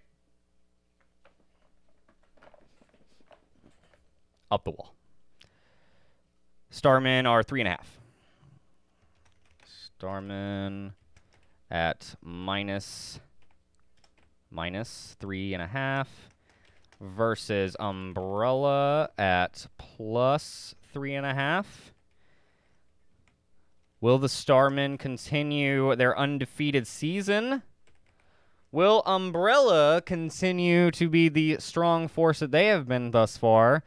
They are 2-1, looking to improve to 3-1. Here is that prediction for y'all. No, the not that one. The one that was hanging down is for the fan, and it does not do that. It's the light switch one is shorter and has like an actual like little like plastic thing on the end of it or whatever that it's just I should just cut it off.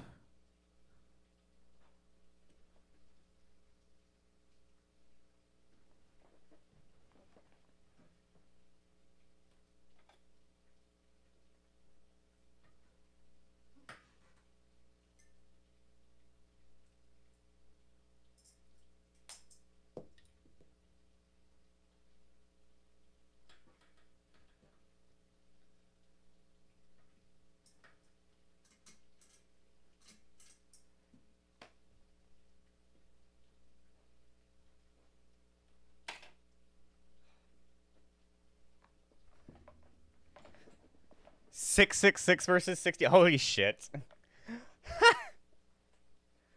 y'all some memers, ain't you? Also, this is the little bulb thing. It even has a band-aid wrapped around it because I've tried to make it silent before. I never thought to just cut it the fuck down. But it would just, well, I guess I won't be annoyed by that anymore. Double buckets. Eliza wants to know why my hair is blonde. Because I want to be pretty. Am I pretty? Don't answer that.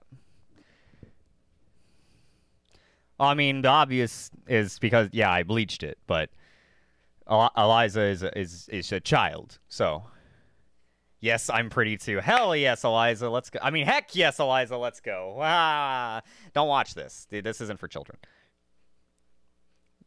I am not safe for children. But I I appreciate it. Yeah, Eliza's my 2-year-old niece. She hangs out with Sam and watches the stream sometimes against my better judgment. I'm kidding, but like I don't care. I just say because oh wait, why am I? Oh no, don't choose the outcome of the prediction yet. What am I doing? My bad. I thought I didn't start it yet. No, I don't care. Personally, she likes to walk over when I watch, but she doesn't watch for long enough to hear you say bad stuff most of the time. Well, there you go. Perfect. Yeah, I mean, obviously, you know, it's whatever. Oh, there you go. Yeah. I just know that I have a very shitty filter. See? So, I just like to, you know, I don't know, whatever. Okay, our predictions are in. We have our primetime matchup left. I say,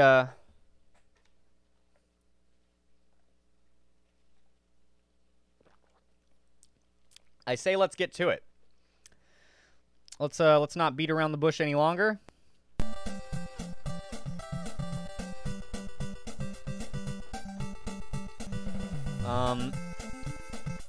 Starmen are out. The Starmen are at home. This is a very important game. I'd say Umbrella are one of those teams that has definitely put me on notice. After their first game, they lost their first game if I recall, and have since won 2 in a row, looking to make it 3 here today. We'll see if they can get it done. Up next.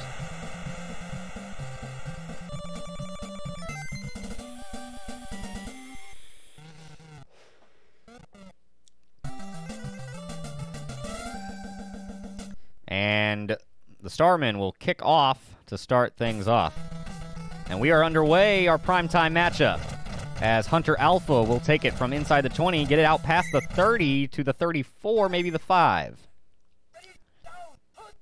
And Albert Wesker is under center, handing off to Mr. X, as he often does, bobbing and weaving and getting into the secondary right away. He may be gone on the first play of the game! Touchdown, Umbrella! Oh my god. Bleep the fuzz, let's go Buzz. Bleep Umbrella 2, this is our cheer, let's go Pooh. Well, what do you think of that? What do you think of that big Mr. XTD on the first play of the game? He just crashed through the middle and took off. And now King putting a nice return on things, and the Starmen will look to answer back. It is their offense that is truly the most potent thing about them. And here is Pooh, their own Mr. X of sorts, breaking into the secondary, breaking a tackle, getting away, finally being dragged down at the 25-yard line. And this may be a true battle of the backs brewing. Direct snap to Pooh, and he's going to take off through the middle. He gets good blocks, and he's gone. Touchdown, Starman answer back. And we are off to a great start.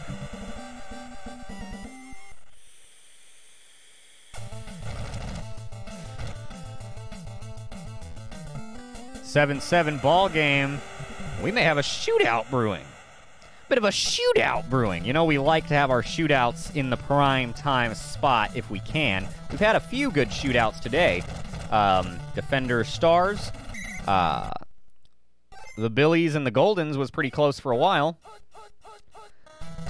We'll see if Umbrella and Starman can provide the same level of excitement. He's looking for Hunk deep on the left side. He's got him at the 40, 45, 50. Into Starman territory at their 40, 35. Finally brought down from behind at the 34. A big chunk of change for Hunk. Play action. Wesker dropping back. Gonna look for Nemesis on the right side. He is in coverage, but he makes a leaping grab. Touchdown, Umbrella. What a catch from Nemesis. And Umbrella takes the lead right back.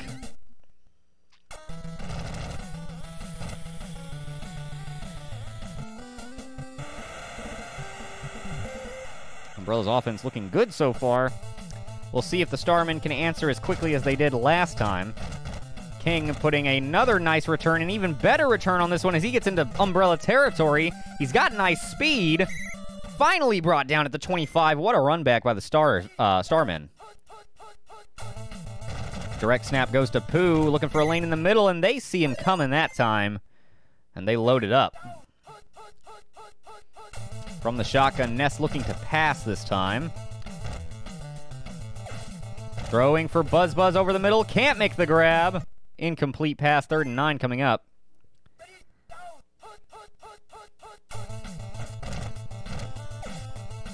Throwing for Monkey, incomplete once again.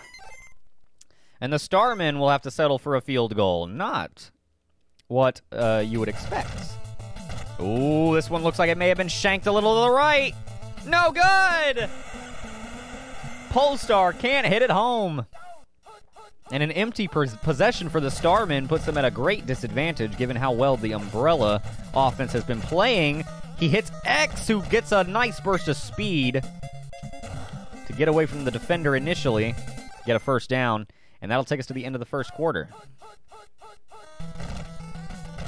Handoff goes right side to Tyrant. Bobs and weaves past 1. Gets it to the 50. 2nd and 4 coming up. From the shotgun now. Wesker looking to throw. Has options open. Throws for Hunk. But it's batted down by a linebacker. Incomplete. Nice job by the defender to get up in front of that one. And Mr. X is going to be wrestled with in the backfield. Can he break the tackle? Help comes on its way, and they will hold the Umbrella to a punt. So both teams get their first pointless possessions back-to-back, and this punt will go for a touchback.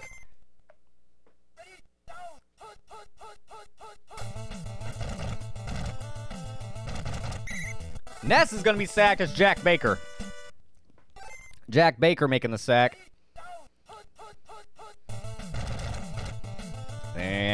Pooh trying to get something going.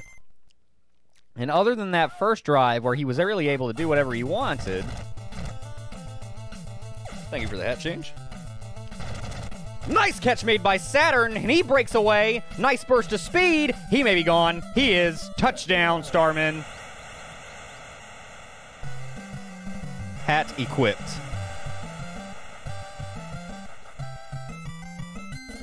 And they will tie things right back up.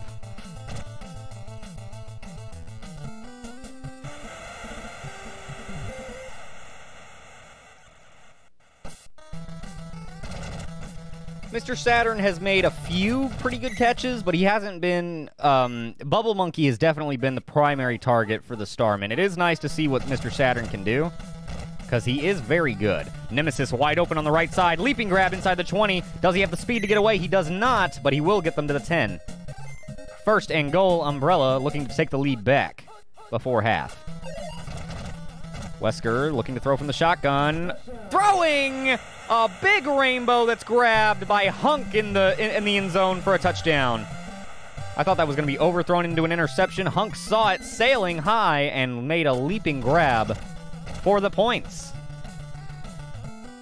Nice job. Nice job by Albert Wesker to really put that up where only Hunk could go and get it. The Starmen have started very close to their 40 most of the time. And this one's going to be a sack by Nemesis. Not fooled by that play action. Under pressure once again. Ness is going to take off on a scramble. He's got some nice speed, bobbing and weaving. And it'll be third and short before he's done. Handoff goes to Pooh, and he's backed up. And that will force a punt. Oh, that's what I was saying earlier. I'm sorry. Pooh, other than on that first drive, was really able to run any way he wanted. Had two nice runs in a row, and since then, Umbrella has made... Yeah, Pooh is backed up. Yeah, Yes. Yes, he is. Yes, he is. Yes, everyone. The Pooh is backed up. It's backed up bad. We've got a big clog. It's a lot of pressure. Feels bad, man. Looking for Hunk on the left side. Got it! Well, that's the problem. The Pooh is just not very runny today. The Pooh was runny in the on that first drive and has since kind of stalled out. Wesker will hit Chief Irons. That'll be short of a first down, and that should take us to the locker room. And it will. RCUM leading 21-14. Oh my God, you guys. You guys. You guys. All right, Starmen trail by 7. They will get the ball to start the second half. The Starmen's defense needs to come together. Absolutely. They need to try to get something going with their running game again. Pooh has really... They've really figured him out. They'll give it to Buzz up the middle. Nice change of pace for their running game. And now Ness, under pressure, will fire to Bubble Monkey, who makes a leaping grab. And he'll be brought down at the 45, but that's a first down for the Starmen. You named a guy Pooh, you knew what we would do with it. That's the character. It's the character's name. It's the character from Earthbound. It's his name. Yeah, that Pooh stunk. Pooh's a little stinky today. A little stinky today. But Buzz is getting some nice room in the middle to pick up some decent yards. Here's Pooh taking it for a first down this time. And that's his most positive run since their first drive. Another handoff up the middle to Buzz, and another 7 yards. I'm just going to tell you, if you average 7 yards again, Mr. Saturn wide open, touchdown! And the Starmen will tie it back up. Mr. Saturn with a second TD of the day. Very nice, very nice. If you average 7 yards per carry as a running back, you'll be okay. you'll be okay. The Starmen are able to tie things back up, and we'll see if their defense can step up and give them an opportunity to take the lead.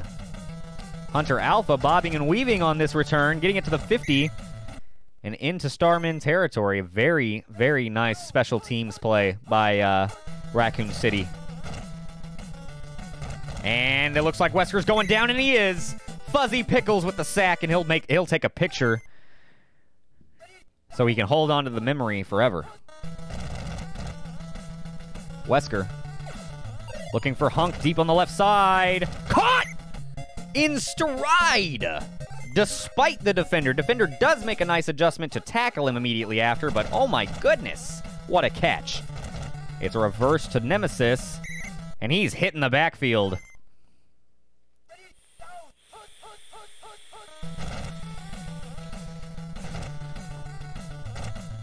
They'll go to it once again. This time, he makes a nice move and actually manages to gain their way back to the original line of scrimmage, but not much more. Up the middle. No, it's a play action, and Jackie sees through it. And Wesker goes down. Holding them to a field goal here is very critical, and they managed to pull it off. You wanted to hold them to 3 points or less, giving you an opportunity to take a lead. At the very least, this gives you an opportunity to take the lead on this ensuing drive. We'll see if the Starmen can capitalize.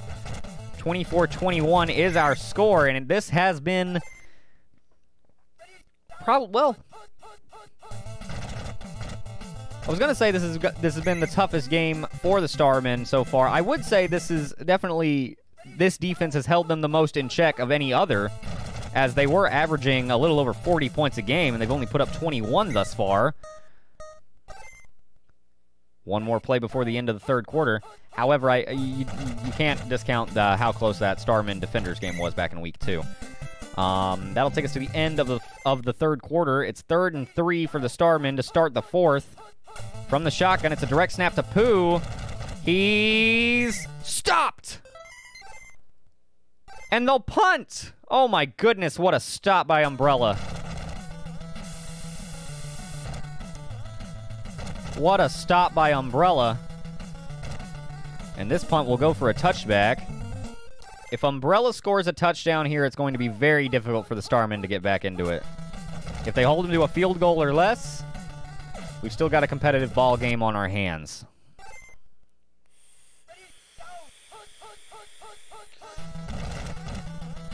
Play action.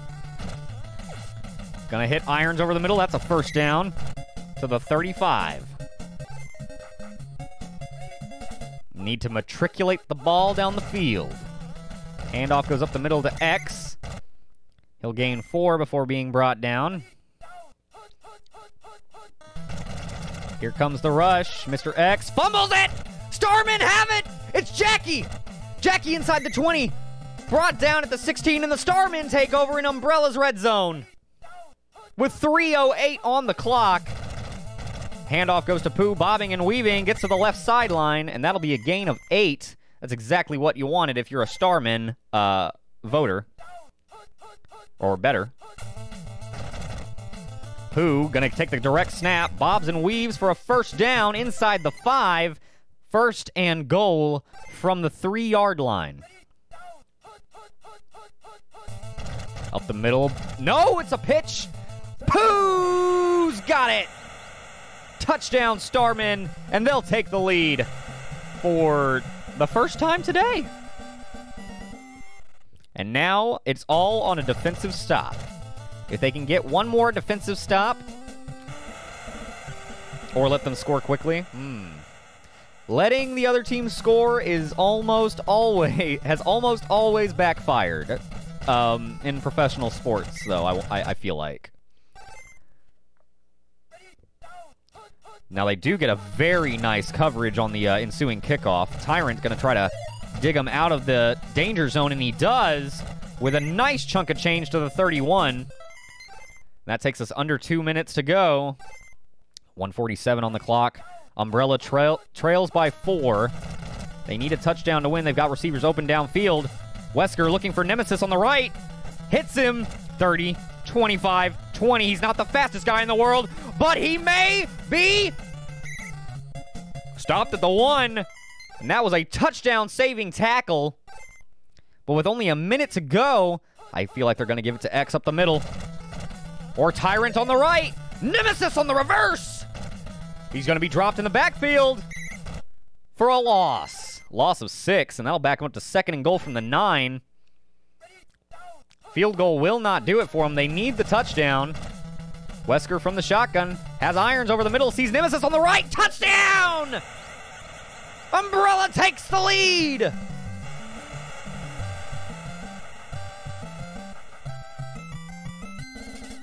With 28 seconds to go, I don't know if they even have enough time to get a play off. They covered nobody. They covered nobody, and it bit them. They need to get. He needs to go down. Like, yeah, because this one play. Can they do it on the final play again? Can they? Not if they fucking do that. Wow. They try to catch him sleeping with the fake dive pitch to Pooh. And it ends up costing them the game. Albert Wesker threw for a whopping 323 yards in that game, completing 84% of his passes. That's one of the best passing performances in SGFL history, certainly. There have been very few 300-plus yard performances. Why did they tackle him on the 1-yard line? They were trying to save the touchdown. And hey, the very next play, they backed him up.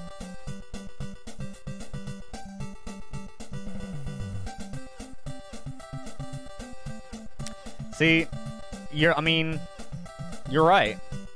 You're right. Given how the Starmen's defense played throughout, the best thing they probably could have done was let them score and then let their offense score quickly back, but that isn't what they chose to do. They tried to put it on their defense. They did, and it did not work. And the Starmen suffer their first loss. The Umbrella move up to 3-1 very impressively, putting a very nice performance on. Nemesis had 4 catches for 146. My goodness. Pooh did run 14 times for 111 yards.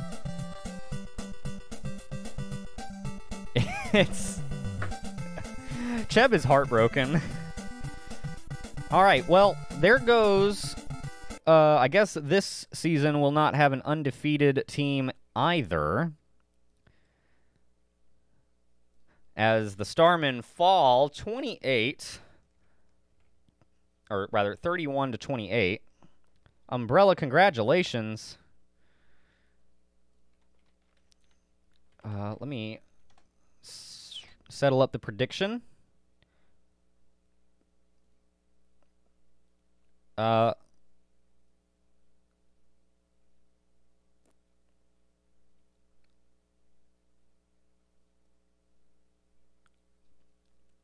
Umbrella win, yes. Congratulations, Umbrella betters.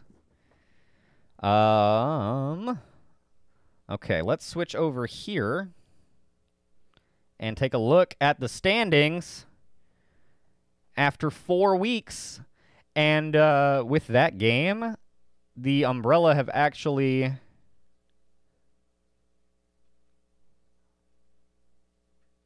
Wow, the Starmen's point differential got fucking ruined. Or wait, no, their point differential wasn't that good anyway. The only reason they were in first place is because they were undefeated. Never mind. But because they are now tied, they are actually in third place behind Umbrella and Devils. Umbrella in first place, Devils in second place. They are all tied in record, but point differential is our tiebreaker. They're all within 2 points of each other, which is crazy. And I believe all of these teams still have to play each other, if I'm not mistaken.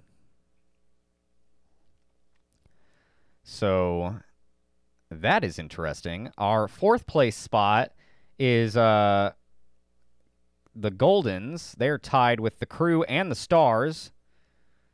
And then we have the Defenders in 7th at 1-3, and the Billies in 8th at 0-4. Oh, they're going to be great games. Next week, we've got some great games. Week 6, we've got probably the greatest concentration of good games. But Week 7 has our Starmen versus Devils matchup, which is just going to be amazing. I cannot wait. That may have hefty first-place implications before all is said and done.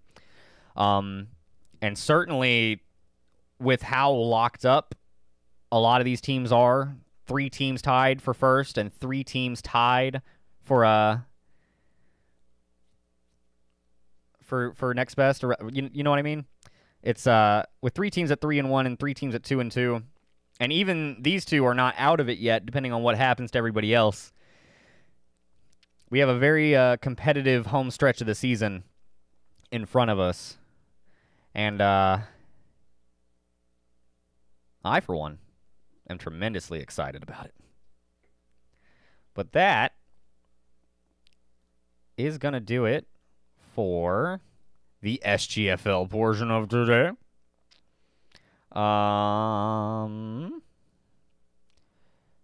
Pretty good. Pretty good. Let's, let me see. What are we doing? I want to, let's see. I want to,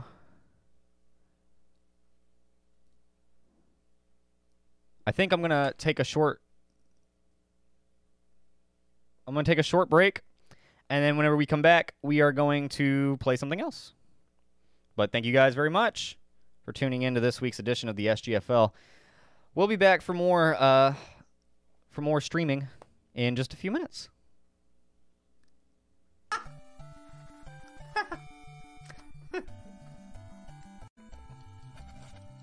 Yeah, it's the incense. It's this Palo Santo air. It's roasting my fucking mind. Alright, good luck, my boy. I feel like such a hero. What? I'm the hero. You're just the father of a hero. What? Well, the father. Oh.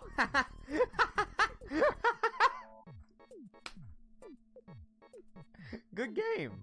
Good game. Slam. Beep. I fucking love croutons. I'm your daddy. I'm your daddy. Whoa! That was pretty close there, guy. Why is it as soon as I start talking shit, the game slaps me in the mouth? Maybe the AI didn't need to get smarter. Maybe we just needed to get dumber. I don't know, Axiom, but it keeps me up at night.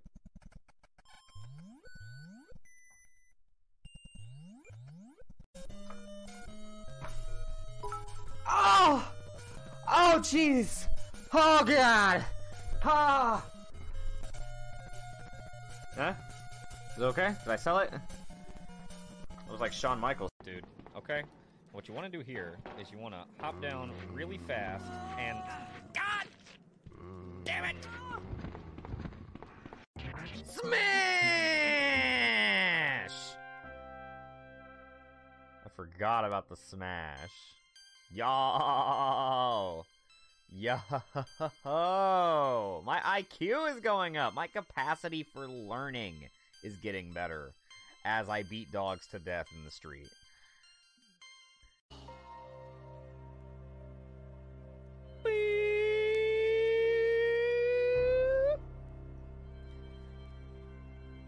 This is a symbolic of what my wiener's doing in my pants right now.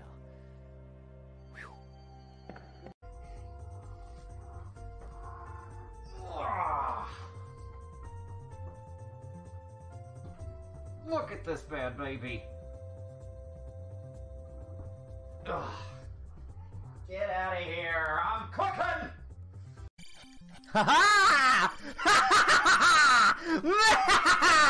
You'll never defeat me, Darklink. It turns out I was your shadow all along. No, what? No one said he could do that. Yo ho ho ho!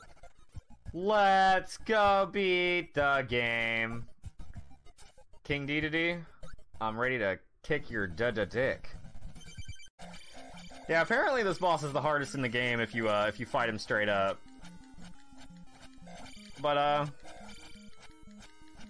why would I do that? Ha! Eat shit, loser! Give me that goddamn Triforce, you little nerd. Filled my mission, but no titty. What am I fighting for? Wait!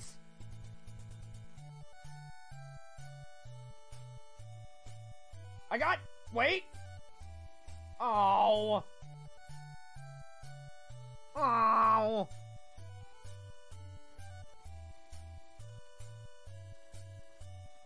I got to learn she's a woman, but I didn't get to objectify her. Lame.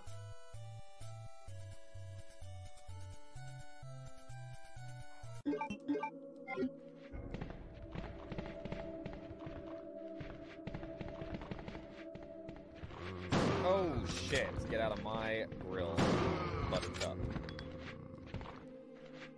Give him a haircut. That's what my dad used to say whenever he was playing this game, right before he would shoot a zombie in the head. And as a kid, I used to think it was really, really funny. Finishing this level, since I'm pretty sure... Thank you for the hydration. Thank you. Oh shit, that sprayed everywhere. Fuck.